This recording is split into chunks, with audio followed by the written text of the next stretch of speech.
Hello student, class 10th में हमने अपने बुक के बायोलॉजी के चैप्टर कंप्लीट कर लिए हैं सभी।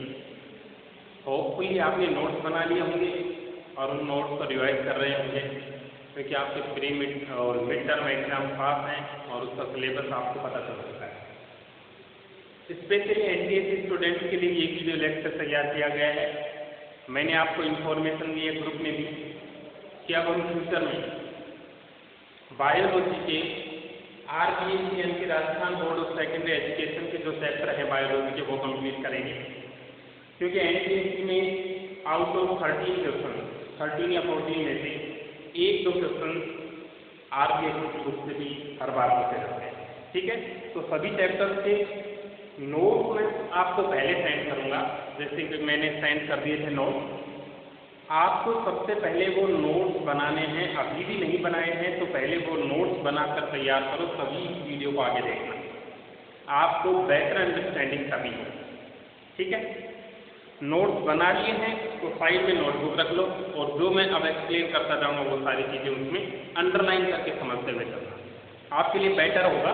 आप इसी तरह से पढ़े जिस तरह मैं बता रहा हूँ। ठीक है, तो नोट्स जो मैं पेजेस भेजूँगा वो नोट्स आपको उसी फॉर्म में फ्लो चार्ट जो बना हुआ है, टेबल जो बनी हुई है उसी फॉर्म में आपको बनाने हैं और फिर फेयर नोटबुक आपके पास लेकर बैठना है।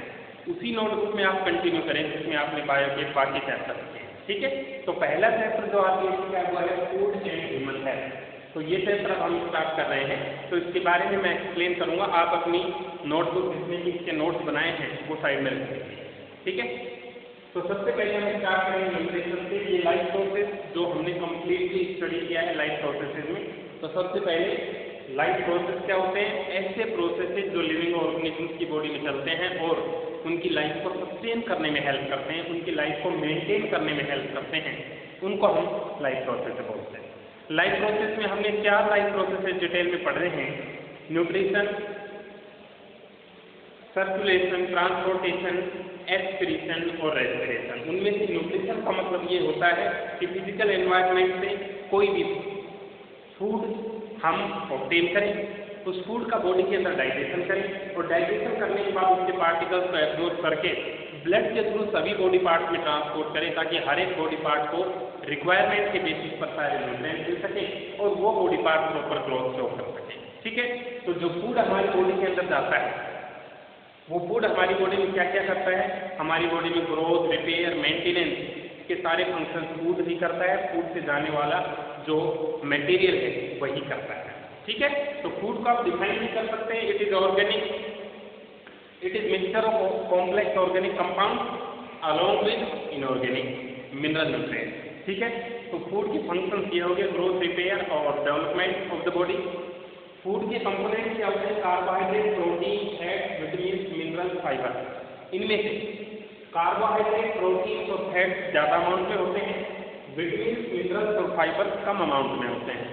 कार्बोहाइड्रेट, प्रोटीन और फैट में से कार्बोहाइड्रेट और फैट ये तो रेस्पिरेटरी सब्सटेंस है, इनमें से भी कार्बोहाइड्रेट रेस्पिरेटरी सब्सटेंस है। रेस्पिरेटरी सब्सटेंस का मतलब ऐसा ऑर्गेनिक कंपाउंड जो कि रेस्पिरेशन के दौरान ऑक्सीजन की प्रेजेंस में ब्रेक डाउन करता है और एनर्जी भी रिलीज करता है, वो रेस्पिरेटरी सब्सटेंस होता है। ठीक है, तो पहला कंपोनेंट कार्बोहाइड्रेट रेस्पिरेटरी सब्सटेंस के तौर पर काम करता है।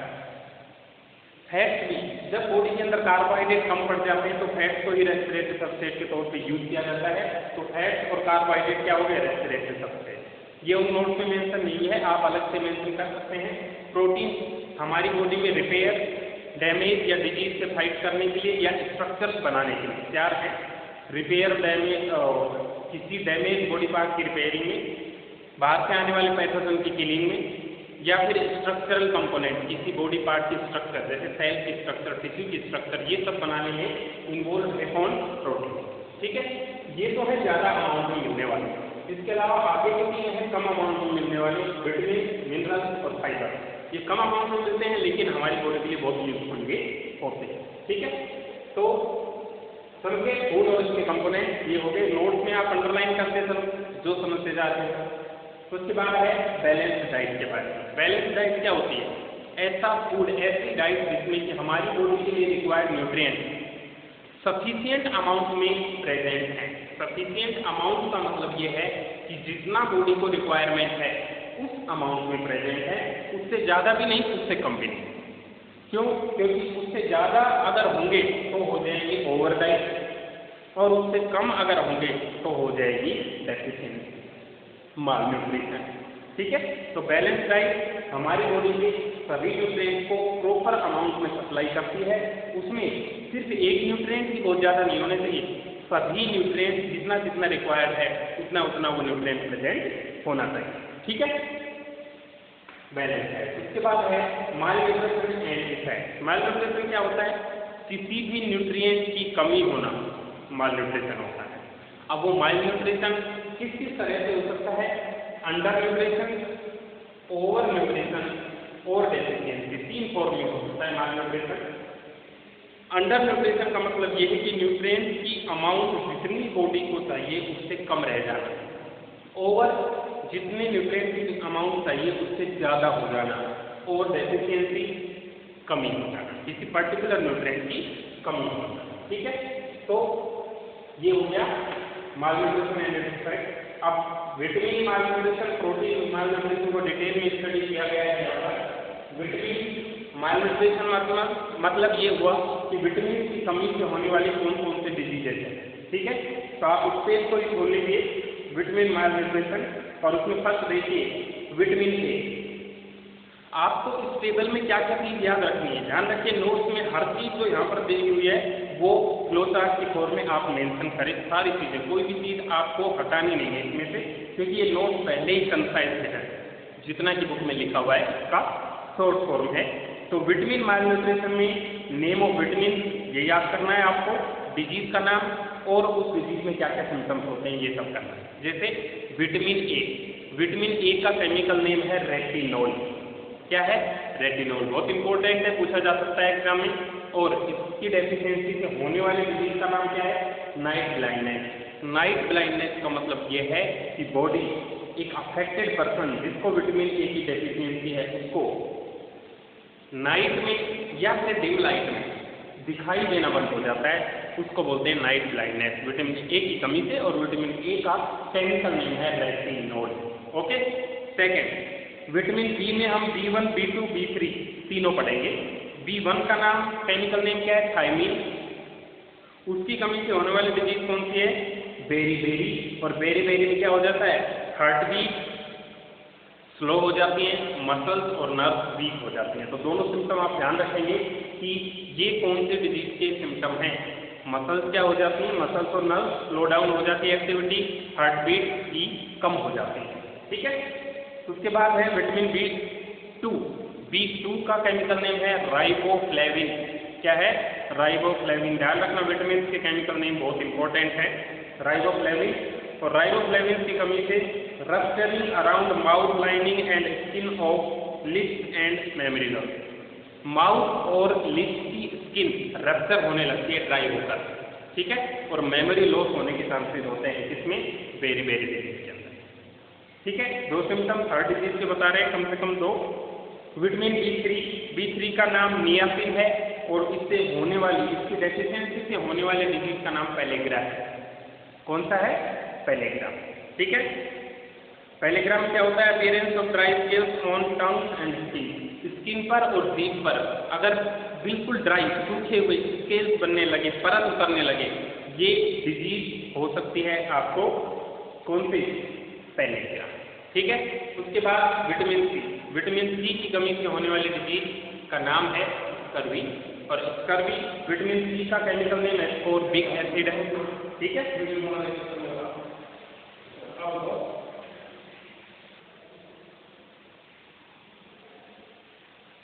विटामिन सी का केमिकल नेम है एस्कोर्बिक एसिड और विटामिन सी की कमी से होती है स्कर्वी डिजीज। स्कर्वी डिजीज में क्या होता है? Bleeding from gums, appearance of spot on skin. Gums मतलब दांतों की जड़ से खून आने लगता है और स्किन पर स्पॉट डेवलप होने लगते हैं। ठीक है, उसके बाद विटामिन डी का केमिकल नेम है कैल्सीफेरोल। और कैल्सीफेरोल से डेफिशिएंसी से होने वाले डिजीज का नाम है रिकेट। ये एक बोन्स से रिलेटेड डिजीज है, क्योंकि विटामिन डी बोन्स को मजबूत करती है, सनलाइट से मिलती है हमें। Bones of leg bend inward, अंदर की तरफ लेग्स की बोन अंदर की तरफ झुक जाती हैं। बेंडिंग ऑफ नी भी बेंड हो जाता है, ठीक है। तो ये देखिए विटामिन डी की कमी से होने वाली डिजीज है। तो पहला हो गया विटामिन मालन्यूट्रिशन। तो क्या क्या बताया हमने विटामिन मालन्यूट्रिशन में? Vitamin A, B1, B2, B2, B3, C और D, ठीक है। ए का नाम रेटिनॉल, B1 का नाम थायमिन, B2 का नाम राइबोफ्लेविन, B3 का नाम निएसिन और विटामिन सी का एस्कॉर्बिक एसिड, विटामिन डी का कैल्सिफेरॉल, ठीक है। इनसे होने वाले डिजीज के नाम और उनसे क्या क्या बॉडी के अंदर सिम्टम्स होते हैं उन डिजीज के। तो ये होता है कंप्लीट आपका विटामिन मालन्यूट्रिशन। ओके, उसके बाद नेक्स्ट है sodium protein malnutrition. Protein malnutrition मैंने आपको वैसे डिजीज दो बता रखे हैं प्रोटीन मालन्यूट्रिशन। एक तो होती है क्वाश योरकर और एक होती है मैरेथन, ठीक है। क्वाशियोरकर का मतलब प्रोटीन की डेफिशिएंसी होने वाली डिजीज जो कि कैलोरी डेफिशिएंसी नहीं होती, जबकि मैरेथन में कैलोरी डेफिशिएंसी भी हो जाती है, ठीक है। सिम्टम्स क्वाशियोरकर के क्या होंगे पहले ये सुन लीजिए। स्वोलन स्टमक बिल्कुल फूल जाता है, एक बोल लाइक स्टमक हो जाता है। लूजेज एपेटाइट, भूख नहीं लगती है। स्किन बिकम्स पेल ब्लैक ड्राई स्पॉटी, येलोइश हो जाती है, ब्लैकिश हो जाती है, बिल्कुल ड्राई स्किन होती है और उस पर स्पॉट्स भी बन जाते हैं। क्वाशियोरकर में है ये। रिटार्डेड ग्रोथ और बॉडी की ग्रोथ स्लो डाउन हो जाती है। मैरेथन से क्या क्या सिम्टम्स हैं? संकन आईज इन आई, जो ये सॉकेट है इसमें बहुत अंदर की तरफ चली जाती है आई, संकन मतलब गहराई में। Body shrinks and becomes week, body बिल्कुल वीक हो जाती है और स्किन के नीचे से स्केलेटल सिस्टम भी विजिबल होने लगता है। एक एक बोन हम गिन सकते हैं। कई लोग ऐसे पेशेंट्स होते हैं। स्किनी बॉडी, स्किन ज़्यादा डोमिनेटली स्किन दिखाई देती है बॉडी के ऊपर। रिटार्डेड ग्रोथ, बॉडी में ग्रोथ भी रुक जाती है। तो रिटार्डेड ग्रोथ इसका एक कॉमन फीचर है, बाकी दोनों होती प्रोटीन डेफिशिएंसी है। इसका मतलब सिमिलरिटी तो क्या होगी? ग्रोथ रिटार्ड होना और प्रोटीन डेफिशिएंसी होना, और डिफरेंस जो सिम्टम्स बताए हैं वो इंपॉर्टेंट है, ठीक है। उसके बाद मिनरल मालन्यूट्रिशन। मिनरल मालन्यूट्रिशन में हम कौन कौन सी मिनरल पढ़ेंगे? Iron, iodine, sodium and potassium ion, calcium and phosphorus ion, ठीक है। तो इन सभी के सिम्टम्स पड़ेंगे। आयोडीन की कमी से आप सभी को पता है गोइटर डिजीज होती है। गोइटर डिजीज में थायरोक्सिन हार्मोन का फॉर्मेशन डिक्रीज हो जाता है। थायराइड ग्लैंड यहाँ पर प्रेजेंट होगी, उसमें स्वेलिंग हो जाती है। ये तो हो गया आयरन।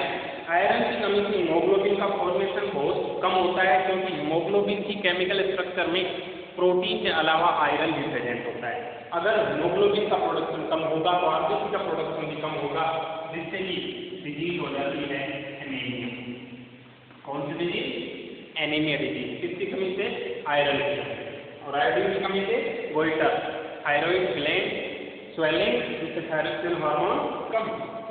उसके बाद सोडियम एंड पोटेशियम से मसल कॉन्ट्रैक्शन और नर्व इम्पल्स का कंडक्शन। मसल इस तरह से कॉन्ट्रैक्ट और रिलैक्स होना ये कम हो जाता है सोडियम पोटेशियम की कमी से। और सिग्नल्स जो जाते हैं जैसे टच का, टेम्परेचर का, स्मेल का, टेस्ट का, वो सिग्नल ट्रांसमिट करने वाली नर्व सेल्स में सिग्नल ट्रांसमिशन में प्रॉब्लम आ जाती है, बंद हो जाता है या कम हो जाता है। तो ध्यान रखना सोडियम और पोटेशियम का रिलेशन मसल और नर्व से है। और इसके अलावा बॉडी के जितने भी फ्लूइड हैं, ब्लड है, लिम्फ है या मैट्रिक्स है, उसमें आयोनिक बैलेंस भी डिस्टर्ब हो जाता है। तो इसके 3 सिम्टम हो गए। मसल कॉन्ट्रैक्शन इफेक्ट होता है, नर्व सेल्स में इम्पल्स का कंडक्शन इफेक्ट होता है और आयोनिक बैलेंस भी डिस्टर्ब होता है। उसके अलावा कैल्शियम और फॉस्फोरस, तो ये बताइए कैल्शियम और फॉस्फोरस दोनों ही टीथ और बोन से रिलेटेड हैं।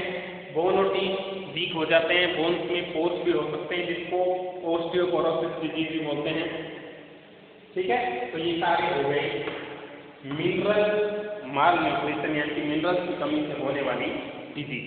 एक बार फटाफट रिवाइज कर लेते हैं। आयरन की कमी से anaemia, lag, haemoglobin and RBC production. Iodine की कमी से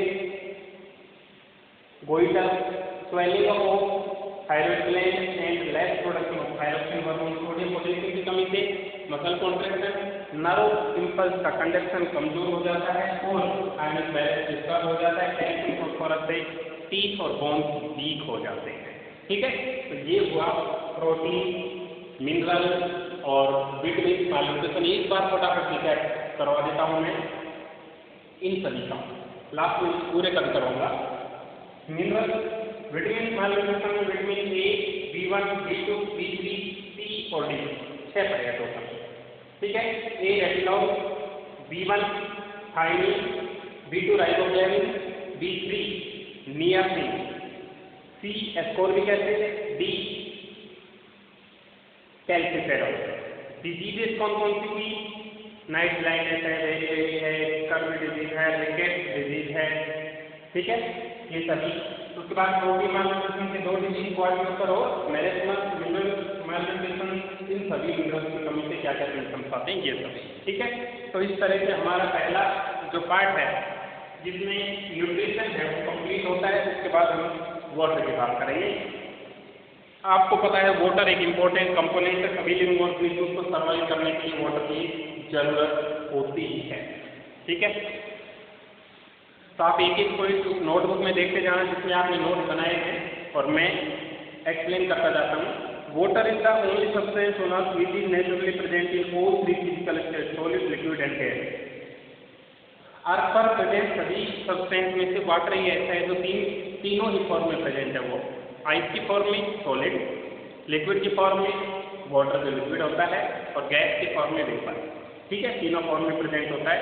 क्वेश्चन है water is life, explain. Water he life है, इसका एक्सप्लेन करें।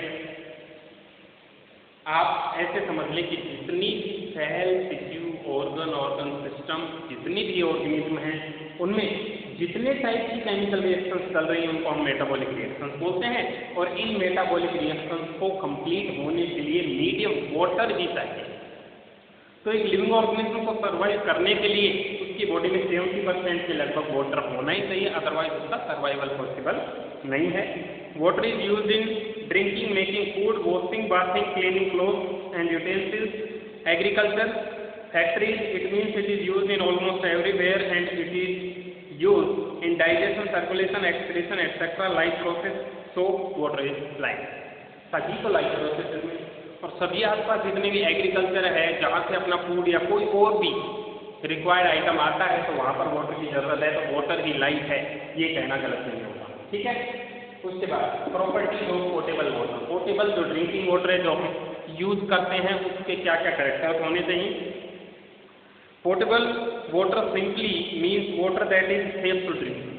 पीने के लिए सेफ हो उसमें क्या क्या प्रॉपर्टीज होनी चाहिए आप खुद भी जानते हैं। Portable water should have following property, it should be free from any visible particles. कोई भी पार्टिकल उसके अंदर नहीं होने चाहिए, गंदगी उसमें नहीं होनी चाहिए। It should be free from harmful microorganism. Harmful microorganism से bacteria, fungi, virus, protozoa virus, ये सभी एब्सेंट होने चाहिए तभी वो पोर्टेबल वाटर होगा।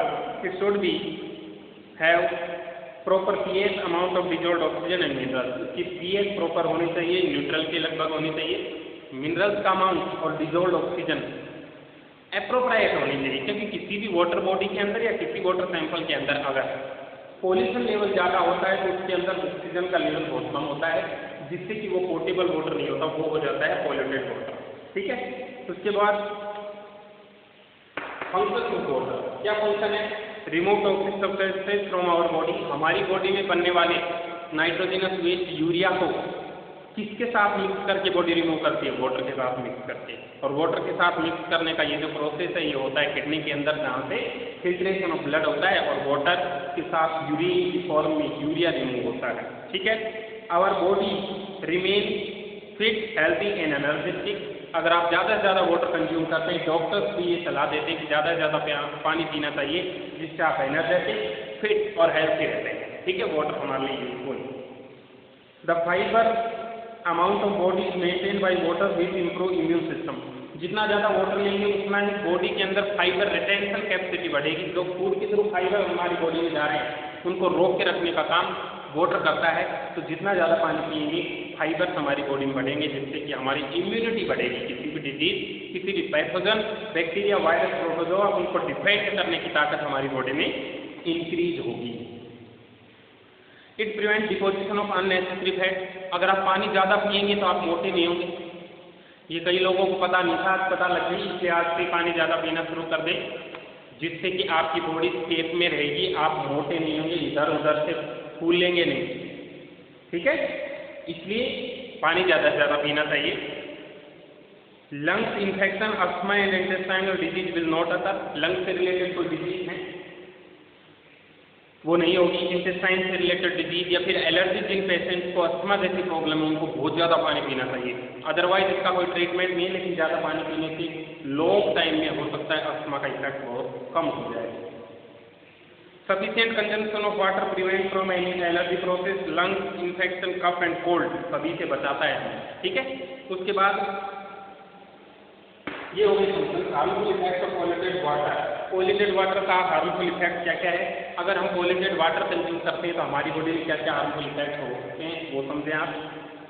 Polluted water contain pathogen such as virus, bacteria, protozoa, worm which can cause diseases. They enter into body with the water and cause following diseases.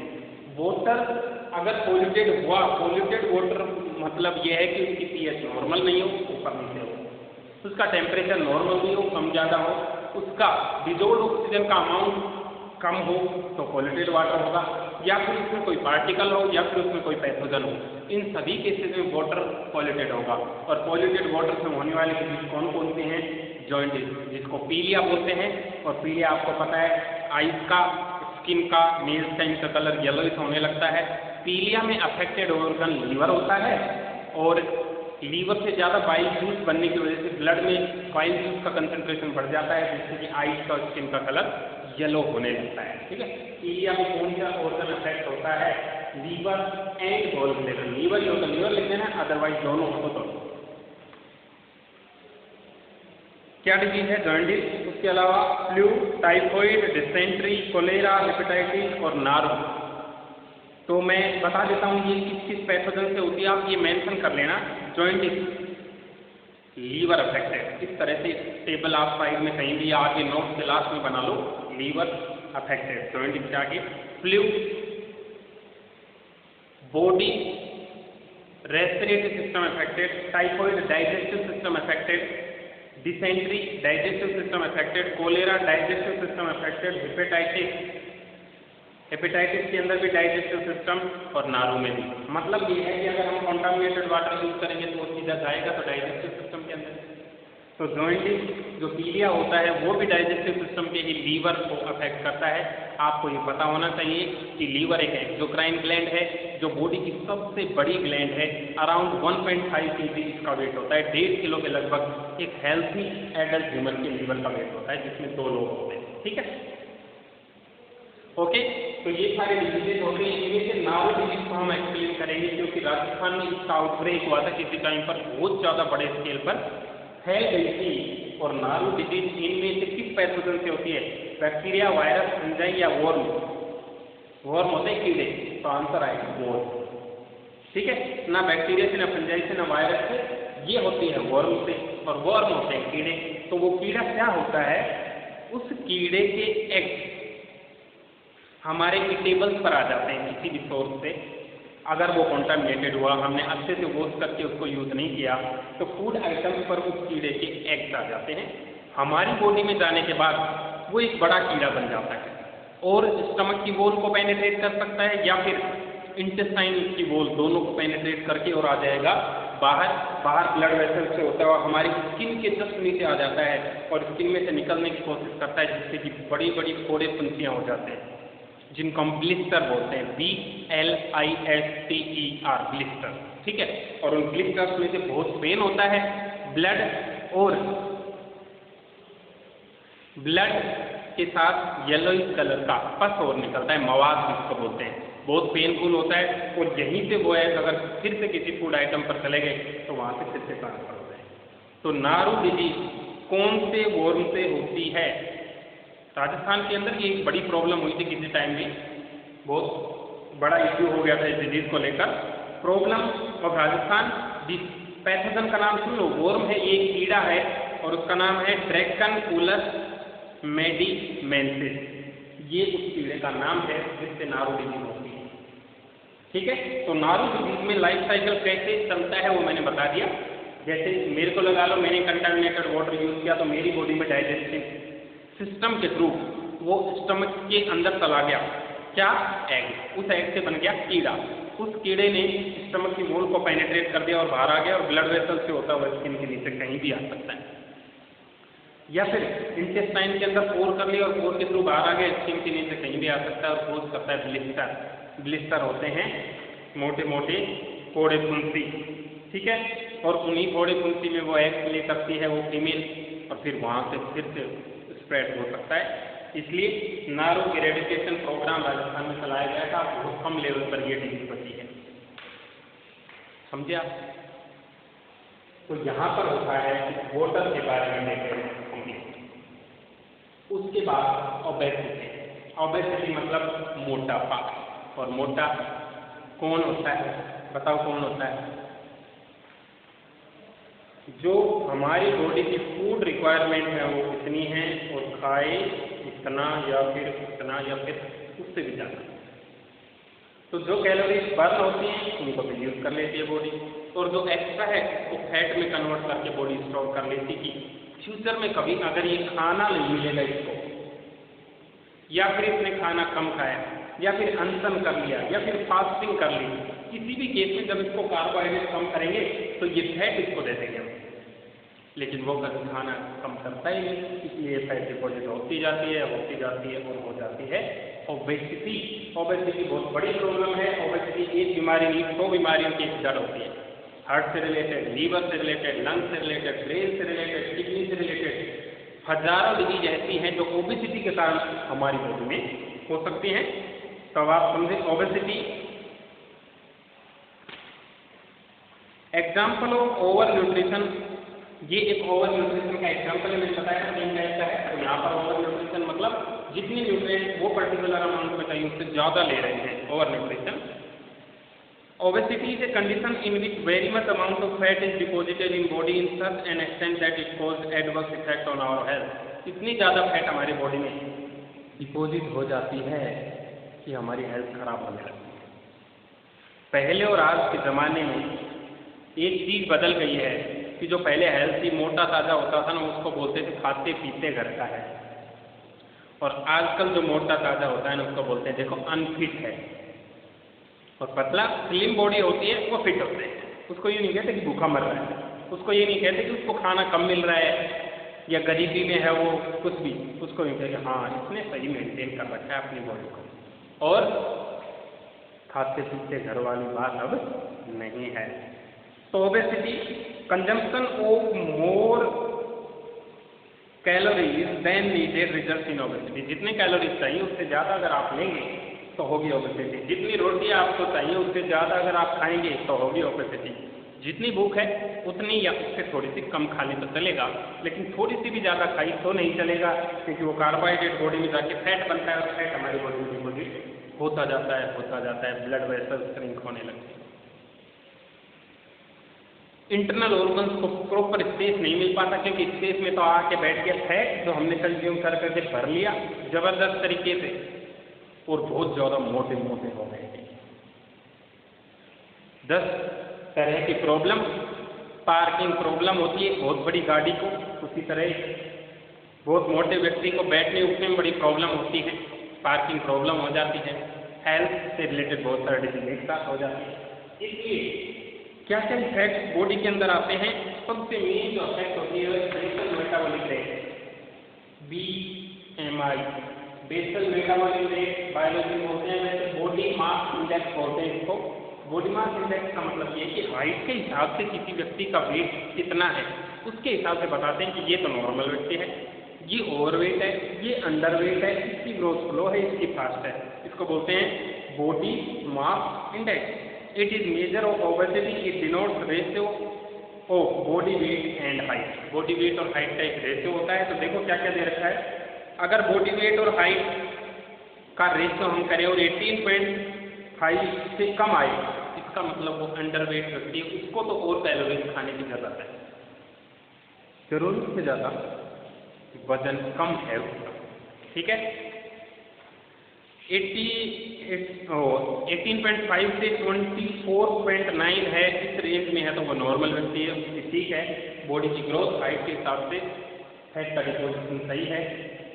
25 से 29.9 है तो ओवरवेट होगा, और अगर 30 से प्लस है तो ओबेसिटी है, उसको डिजीज है। ठीक है, ओबेसिटी के कोज और इम्पैक्ट क्या है हमारी बॉडी पर, क्या क्या तो कोज है जिसके कारण ओबेसिटी होती है, और क्या क्या इम्पैक्ट है।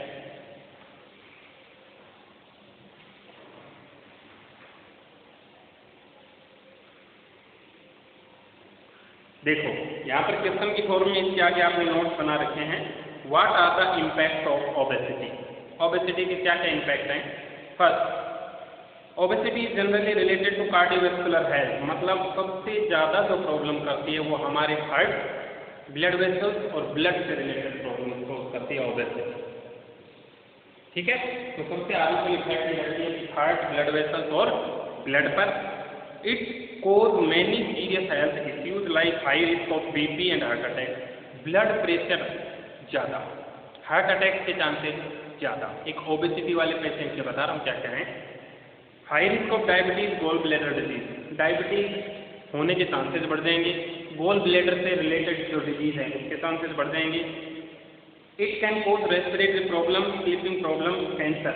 रेस्पिरेशन करने में प्रॉब्लम आएगी उसको, नींद ठीक से नहीं आएगी, और कैंसर भी हो सकता है ओबेसिटी वाले पेशेंट को।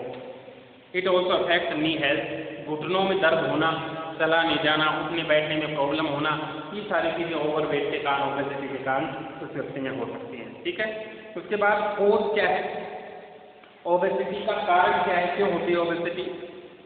When we consume more calories than it burn, जितना बॉडी में कंजम्पशन ज़्यादा है उससे ज़्यादा हम खा लेते हैं, या फिर जितना कंजम्पशन करना चाहिए वो करते नहीं, हम खा के और सो जाते हैं, आराम करते हैं पूरे दिन, तो बॉडी में कैलोरीज तो बर्न हुई नहीं, इसलिए वो जो फूड है वो फैट की फॉर्म में हमारी बॉडी में डिपोजिट होता रहता है continuously. Taking food containing more lipid, junk food and artificial diet. Junk food, chow mein, burger, patty, ये वो सारी चीज़ ओबेसिटी कॉज करती हैं।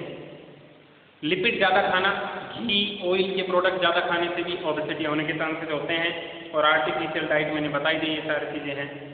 Less exercise, unhealthy life style, जो आपकी है पहले से ही एक्सरसाइज करने में सबका आलस आते हैं, अनहेल्थी लाइफ स्टाइल है, घर से आराम से खा के आके बेंचेस में बैठ जाते हैं, पूरे दिन बैठे रहेंगे, बातें करते रहेंगे, और बीच में भी खाते भी रहेंगे, तो फिजिकल वर्क तो हुआ ही नहीं, कैलोरीज बर्न तो हुई नहीं, तो बॉडी में डिपॉजिट होना लाजमी है। Disorder in physiological process such as hypothyroidism, thyroid से थायरोक्सिन हार्मोन का सिक्रीशन भी कम होता है, जिसको ओबेसिटी की प्रॉब्लम होती है वो। ठीक है, जेनेटिक कोज, लोअर मेटाबॉलिज्म, कई लोगों को जेनेटिकली ही ये प्रॉब्लम होती है। जेनेटिकली मतलब जिनके मदर फादर में से कोई बहुत मोटा है, उनके बच्चे मोटे हैं, उनके बच्चे भी मोटे मोटे हैं। इसका मतलब ये है कि उनके अंदर जीन कोई ऐसी है जो जनरेशन्स में चली आ रही है कि वो जीन फूड को मेटाबोलाइज करने के लिए है, और वो जीन एक्सप्रेस नहीं हो रही। वो जीन अगर प्रोटीन नहीं बना रही तो मेटाबॉलिज्म बहुत स्लो हो चुका है। अगर मेटाबॉलिज्म स्लो हो चुका है तो जो खाया वही फैट की फॉर्म में डिपॉजिट होता जाता है, मोटे हो जाते हैं बिल्कुल। ठीक, तो ये हुई ओबेसिटी। अब हम नारो डिजीज और नारो इरेडिकेशन प्रोग्राम के बारे में पढ़ लेते हैं। लिखा हुआ है आपने, naru eradication program was started in 2000। It is effort done to prevent naru disease. Naru disease से बचने का जो एक प्रयास है वो किया गया। Awareness is spread in people to use water after filtering. तो लोगों को इससे बचने के लिए क्या कहा गया कि वाटर को फिल्टर करके, बॉइल करके और ठंडा करके पिए। पोल्यूटेड वाटर यूज नहीं होना चाहिए। ठीक है, it is prohibited to bath and wash cloth in rivers और अदर रिसोर्सेज। रिवर या किसी और रिसोर्सेज में नहाना, कपड़े धोना ये सब चीज़ें नहीं होनी चाहिए। वहाँ से ये ओवर करके एंटर करता है और बॉडी में डेडली तो नहीं लेकिन ऐसे सिम्टम्स जनरेट करता है, बहुत पेनफुल होते हैं, वो ब्लिस्टर जो स्किन पर होते हैं ना, जो फटते हैं, बर्न जैसी फीलिंग होती है उनके अंदर। ठीक है, तो ये हमने पढ़ा BMI और ओबेसिटी के बारे में। क्लियर है सभी को? नोट्स आप साथ साथ देख रहे हैं, अंडरलाइन करते जाओ। इंपॉर्टेंट चीज़ें हैं वही नोट्स में मैंने सेंड किए, इसलिए आपको हर एक चीज़ लिखनी है। प्लस मैं जो एक्स्ट्रा जो बता रहा हूँ उससे रिलेटेड जो नोट्स में नहीं है, आप लिखना चाहते हैं तो वो भी रिवाइंड करके इसको बार बार करके देख कर लिखिए। ठीक है, तो ये तो बहुत अच्छी बात है।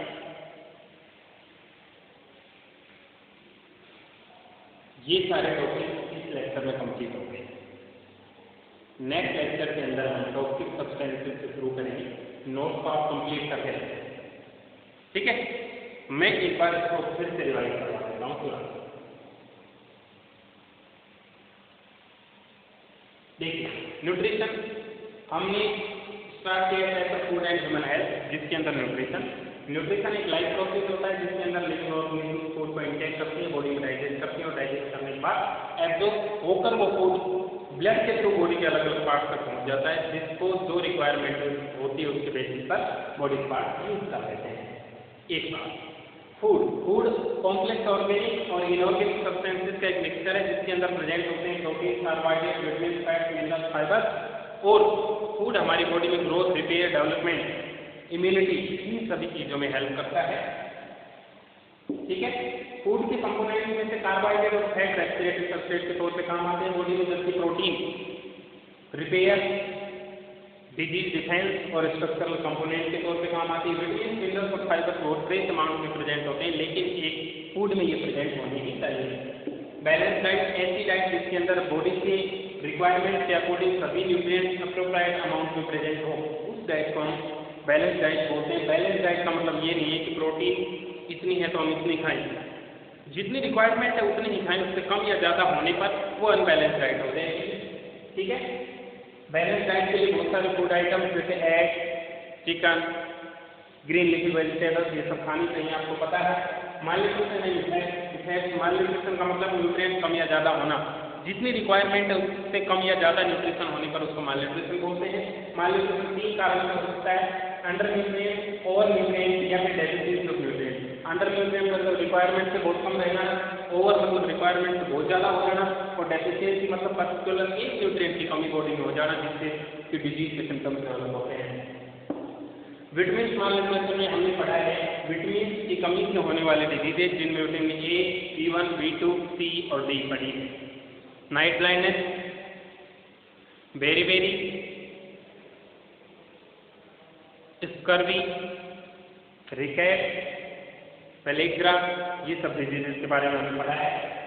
प्रोटीन मालन्यूट्रिशन में 2 डिजीजेज पढ़ी है, क्वाड्रिपल और मैनेजमेंट, जिसमें 2 डिफरेंसेज हैं, ग्रोथ रिटार्ड होती है और प्रोटीन की कमी से होती है।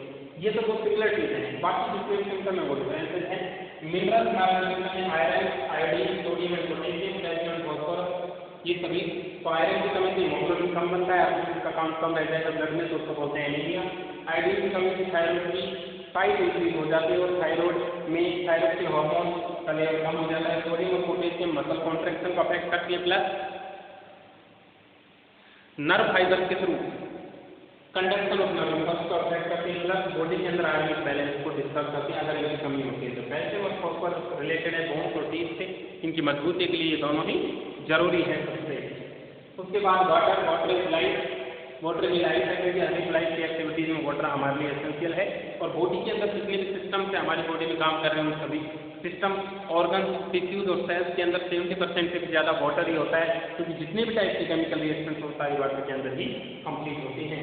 प्रॉपर्टीज ऑफ पोर्टेबल वाटर कैसा होना चाहिए, उसकी pH 7 के अराउंड होनी चाहिए, उसके अंदर कोई भी पार्टिकल नहीं होना चाहिए, कोई भी पैथोजन नहीं होना चाहिए, उसको गर्म करके फिर ठंडा करके पीना चाहिए।